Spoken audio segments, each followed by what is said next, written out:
आज हम आप लोग के साथ शेयर कर रहे हैं पनीर लबाबदार की रेसिपी। बहुत ही ज़्यादा डिलीशियस ये ग्रेवी बनकर तैयार होती है। बहुत ही क्रीमी और बहुत ही रिच टेक्सचर इसका आता है। रेस्टोरेंट स्टाइल बनाएंगे। रेस्टोरेंट में तो वैसे 2-3 ग्रेवी मिलाकर इसे बनाते हैं, लेकिन हम इसे बहुत ही आसान तरीके से बनाएंगे, बहुत इजी वे में बनाएंगे, लेकिन बहुत ही ज़्यादा डिलीशियस और लजीज ये बनकर तैयार होगी। एकदम लुटपुटी सी इसकी ग्रेवी होती है, पतली नहीं होती है। खाने और देखने दोनों में ये बहुत ज़्यादा रिच लगती है। आप इसे नान से खाएं, रोटी से खाएं, बहुत ज़्यादा डिलीशियस लगती है। अस्सलाम वालेकुम, कैसे हैं आप लोग? उम्मीद है आप अपने घरों में शाद और आबाद होंगे। मैं हूँ फरहाना, घर का जायका विद फरहाना में आपका वेलकम करती हूँ। तो चलिए शुरू करते हैं।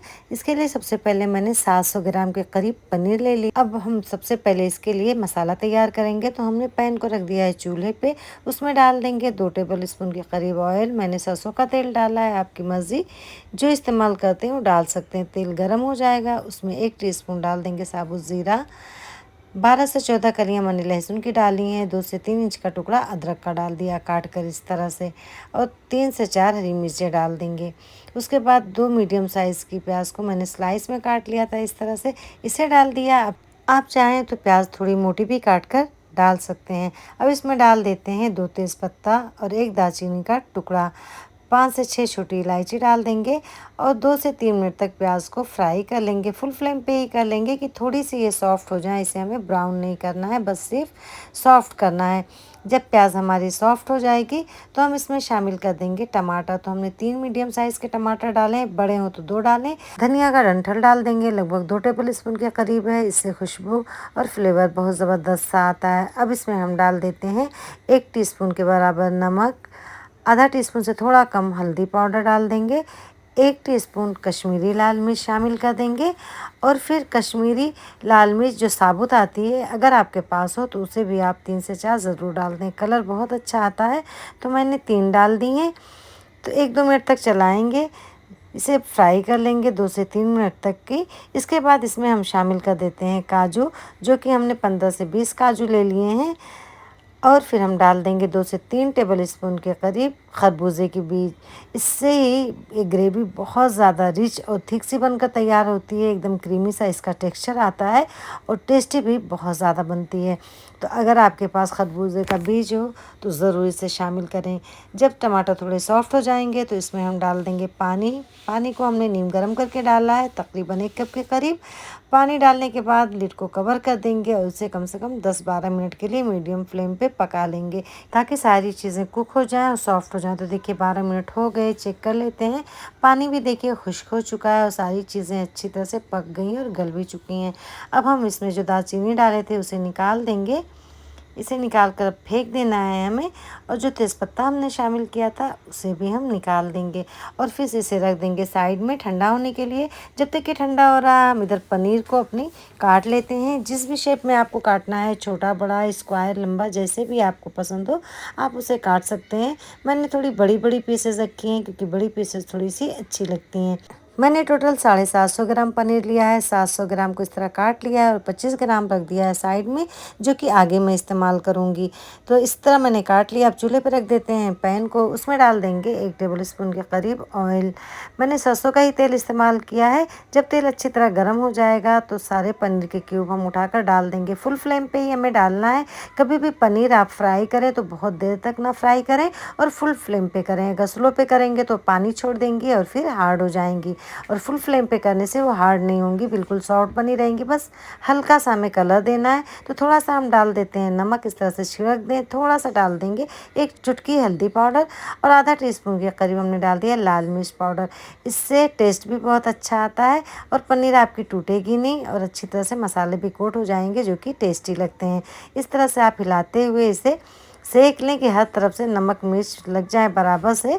फुल फ्लेम पे बस 2 से 3 मिनट तक हमें फ्राई करना है। मैं स्पैटुला से इस तरह से इसे पलट दूंगी बड़े हल्के हाथों से, क्योंकि पनीर बहुत सॉफ्ट है और ये टूट ना जाए। तो आप दोनों साइड अलट पलट कर इसे इस तरह से सेक लें। ज़्यादा हमें नहीं सेकना है बहुत देर तक, वरना पनीर हमारी हार्ड हो जाएगी। तो देखिए पनीर को हमने इस तरह से फ्राई कर लिया है।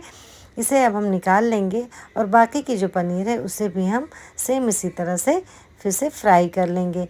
2 से 3 मिनट के लिए। तो देखिए सारी पनीर हमारी फ्राई हो चुकी है। अब जो हमने प्याज टमाटर का मसाला तैयार किया था वो ठंडा हो चुका था, तो हमने इसे इस तरह से बिल्कुल बारीक ग्राइंड कर लिया है, पीस लिया है। एकदम बारीक सा आपको पेस्ट इसका बनाना है, मोटा ना रहे।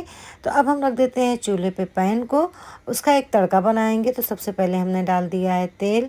तो हमने 3 से 4 टेबल स्पून के करीब तेल डाल दिया है। तेल हमारा गर्म हो जाएगा, 1 टीस्पून ज़ीरा डाल देंगे साबुत। उसके बाद इसमें हम शामिल कर देंगे 3 से 4 हरी मिर्च, बिल्कुल बारीक चॉप करके हमने डाली है। आप चाहें तो बीच से फाड़ कर भी डाल सकते हैं। 2 मीडियम साइज़ की प्याज को बिल्कुल बारीक चॉप कर लिया था, उसे डाल दिया। अब इसे हमें भून लेना है, फ्राई कर लेना है, तब तक कि जब तक कि अच्छी तरह से गोल्डन ब्राउन ना हो जाए। तो देखिए प्याज हमारी भुन चुकी है, फ्राई हो चुकी है अच्छी तरह से, इसका कलर गोल्डन हो चुका है। अब इसमें हम डाल देंगे 1 टीस्पून भरकर अदरक लहसुन का पेस्ट। बहुत ज़्यादा अदरक लहसुन का पेस्ट नहीं डालना हमें, थोड़ा सा ही डालना। इसे हम फ्राई करेंगे 3 से 4 मिनट तक, जब तक कि इसका कच्चापन ख़त्म ना हो जाए और ये भुन ना जाए। अब हम इसमें शामिल कर देते हैं आधा टीस्पून हल्दी, 1 टीस्पून लाल मिर्च पाउडर, और इसे डालकर भी हम अच्छी तरह से फ्राई करेंगे। कश्मीरी लाल मिर्च पाउडर हमने डाला है। इसे डालने के बाद आप थोड़ा सा इसमें पानी शामिल कर दें, वरना मसाले आपके जलने लगेंगे। तो मैंने 2 से 3 टेबल स्पून के करीब ही पानी डाला है। इसे डालकर अब अच्छी तरह से मसालों को मैं भून लूँगी। इससे प्याज भी हमारी सॉफ्ट हो जाएगी, गल जाएगी, और मसाले भी जलेंगे नहीं। तो देखिए मसाला हमारा तकरीबन भुन चुका है। अब इसमें हम शामिल कर देते हैं टमाटर। तो 2 मीडियम साइज़ के टमाटर को भी हमने बिल्कुल बारीक चॉप कर लिया है, और उसे भी हमने शामिल कर दिया है। इसे डालने के बाद भी हम इसे भूनेंगे, अच्छी तरह से फ्राई करेंगे, कि ताकि टमाटर हमारे बिल्कुल अच्छी तरह से भुन जाएं और ये बिल्कुल सॉफ्ट हो जाएं।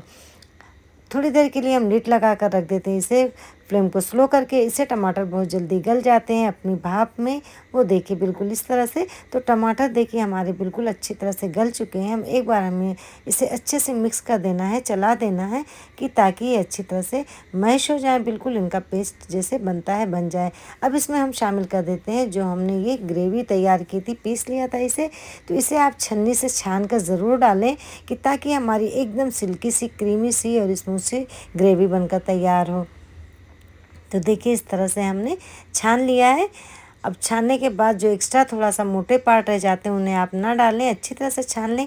इसे अब हम भून लेंगे, इसमें एक उबाल आने देंगे। पहले से ग्रेवी बिल्कुल अच्छी तरह से पक चुकी है, तो इसे बहुत ज़्यादा हमें पकाने की ज़रूरत नहीं है। बस इसमें एक जोश आ जाए, पकने लगे, तब हम इसे 1 से 2 मिनट के लिए और पका लेंगे। आप इसे बड़े एहतियात से चलाएं, क्योंकि जब ये पकने के करीब आती है तो बहुत तेज़ी से इसके छींटे उड़ते हैं, जिससे कि आप जल सकते हैं। तो आप हो सके तो लिड को कवर करके के बीच में चलाते रहें। देखिए इस तरह से इसमें बिल्कुल बुलबुले बनते हैं और बहुत तेज़ी से ये छिटकते हैं। तो ग्रेवी हमारी तैयार है। ये 2-3 मिनट तक इसे हमने पका लिया, अच्छी तरह से पक चुकी। अब इस स्टेज पे हम चख लेते हैं इसके नमक मसाले के। अगर कुछ कम ज़्यादा है तो हम फिर शामिल कर सकते हैं। तो नमक थोड़ा कम था तो हमने थोड़ा सा नमक डाला है, 1/4 टीस्पून के करीब। इस तरह से एक बार अच्छी तरह से फिर हम सारी चीज़ों को मिक्स कर देते हैं। अब इसमें हम शामिल कर देंगे जो पनीर हमने फ्राई कर ली थी। एक एक क्यूब उठा के हम फैलाते हुए डाल देंगे, ताकि ये टूटे ना। पनीर बहुत ज़्यादा सॉफ्ट होती है, बड़ी आसानी से टूट जाती है। अब हम इस पे डाल देंगे फ्रेश क्रीम। तो हमने 2 से 3 टेबल स्पून के करीब फ्रेश क्रीम डाली है। अगर आपके पास फ्रेश क्रीम ना हो तो आप ताज़ी दूध की मलाई भी शामिल कर सकते हैं। अब डाल देते हैं 2 टेबल स्पून के करीब बटर, और हमने 1 टीस्पून रोस्ट कर लिया था कसूरी मेथी, उसे हाथों से क्रश करके डाल दिया है। और अब डाल देंगे आधा टीस्पून गरम मसाला, और ये सारी चीज़ें डालने के बाद एक बार मिला देते हैं हम अच्छी तरह से। उसके बाद हमने जो 50 ग्राम पनीर को बचा लिया था उसे हम ग्रेट करके डाल देंगे। इससे आपकी ग्रेवी बहुत ज़्यादा रिच और क्रीमी बनेगी और बहुत डिलीशियस बनकर तैयार होगी। आप इस स्टेप को ज़रूर फॉलो करें। इससे बहुत ज़्यादा रिचनेस आती है हमारी ग्रेवी में और बहुत ज़्यादा टेस्टी बनती है। अब इसे एक बार फिर से हल्के हाथों से मिक्स कर देंगे, इस चीज़ का ख्याल रखते हुए कि हमारी पनीर टूटे ना। और हम फिर लिड को लगाकर इसे रख देंगे 2 से 3 मिनट के लिए दम पे। जब तक इसे हमने दम पे रखा है, दूसरी तरफ हम कुछ सब्जियां हैं जिन्हें फ्राई कर लेते हैं। तो हमने चूल्हे पर रख दिया है पैन को, उसमें डाल देंगे 1 टेबल स्पून के करीब बटर, और फिर शिमला मिर्च 2 थी मीडियम साइज़ की, इस तरह हमने क्यूब में काट लिया था। आप चाहें तो बिल्कुल बारीक भी काट सकते हैं। 2 प्याज को काट लिया था, 2 से 3 हरी मिर्ची बीच से काट कर डाल देंगे। आप चाहें तो शिमला मिर्च को जब आपने टमाटर डाला था और भूना था उसी वक्त बारीक काट कर शामिल कर सकते हैं, लेकिन मैं इसे ऊपर से डालती हूँ। इस तरह से रोस्ट करके फ्राई करके इससे बहुत ज़बरदस्त सा फ्लेवर आता है और सब्ज़ी हमारी बिल्कुल क्रंची सी रहती है। पनीर लबाबदार के लिए शिमला मिर्च का होना बहुत ज़्यादा ज़रूरी है। पनीर लबाबदार में शिमला मिर्च ज़रूर पड़ती है, तो आप इसे ज़रूर शामिल करें। पहले चाहें तो पहले भी शामिल कर दें और चाहें तो मेरी तरह से बाद में शामिल करें। इस तरह से डालने के बाद 1 से 2 मिनट तक ही पकाएंगे। सब्जियों को हमें सॉफ्ट नहीं करना है। सब्जियां हमारी क्रंची बनी रहें तो बहुत ज़बरदस्त सी लगती हैं। तो हमारी पनीर लबाबदार देखिए बनकर तैयार है, एकदम क्रीमी थिक सी, इसी तरह से लुटपुटी सी होती है ये। तो आप इसे ट्राई ज़रूर करिएगा। इंशाल्लाह उम्मीद है आपको बेइंतहा पसंद आएगी। तो हमने फ्लेम को कर दिया है ऑफ। अब डाल देंगे हरा धनिया और फिर हम इसे निकाल लेते हैं एक सर्विंग प्लेट में। तो आप ट्राई ज़रूर करिएगा। रेसिपी पसंद आए तो लाइक शेयर सब्सक्राइब करना ना भूलिएगा। बेल आइकन को भी ज़रूर प्रेस कर दीजिएगा ताकि मेरी हर आने वाली वीडियो का नोटिफिकेशन आप तक सबसे पहले पहुँचे। इस तरह से आप ऊपर से चाहें तो क्रीम से गार्निश कर सकते हैं, हरा धनिया डाल सकते हैं, बिल्कुल ऑप्शनल है। अगर आपके पास है तो डालें, इससे दिखने में बहुत ज़्यादा ये खूबसूरत लगने लगती है। तो मिलते हैं एक नई सी और अच्छी सी रेसिपी के साथ। दुआओं में याद रखिएगा। तब तक के लिए मुझे दीजिए इजाज़त। अल्लाह हाफिज़।